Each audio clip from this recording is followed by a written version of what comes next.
জনজাতি হ্যাঁ আদিবাসী। আপনারা শুনুন, মানে জনজাতি এতে তুমি বিএড করে নিয়েছো? হ্যাঁ স্যার। তারপরেও চাকরি পাই? স্যার আমার দিদি ইংলিশে অনার্স করেছে, আর আমি হচ্ছে যে বাংলাতে অনার্স করেছি।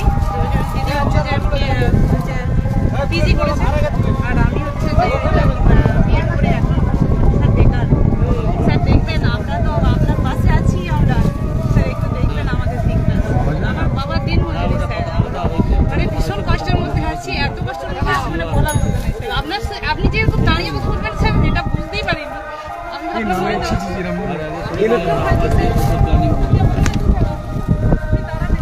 আমাদের প্রচুর কষ্ট স্যার, আমার বাড়ির সামনেই স্যার। আমি ভাবতে পারিনি এত তাড়াতাড়ি আসবেন, নাহলে আমি ওখানে ওয়েট করতাম স্যার। আমাদের ওখানে আদিবাসী প্রায় 15টা পরিবার আছে, তার মধ্যে স্যার আমরা একটু এডুকেটেড করেছি, কিন্তু মানে এডুকেটেডের কোনো আশাও তো আমরা দেখতে পাচ্ছি না। আমাদের অবস্থা প্রচুর খারাপ স্যার, একটু দেখবেন। আমি তোমার নাম্বার নিয়ে রাখছি, আমি যোগাযোগ করবো দাদা।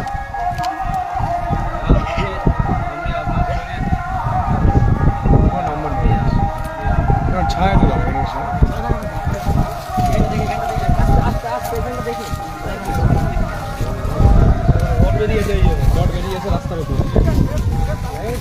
এখানটা ভেঙে গেছে, যে কোনো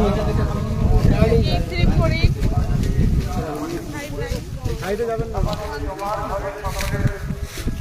একটা লাল কালি রেখা পড়ে যাবে আমাদের প্রতিটি জবাবদারের ছাতা পেতে যাবে।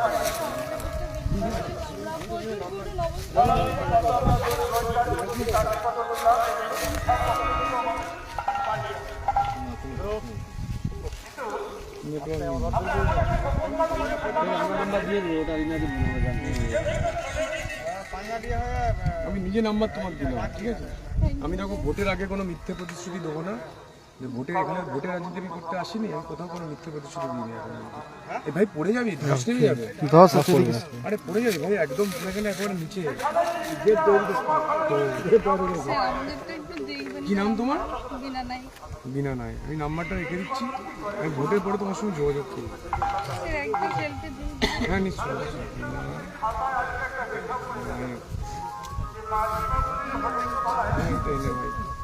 ঠিক লিখেছি না? এটা এলাকাটার নাম কি? আমাদের পান্না আদিবাসী পাড়া, এই সামনে থেকে আমাদের পরিবারটা পড়ছে।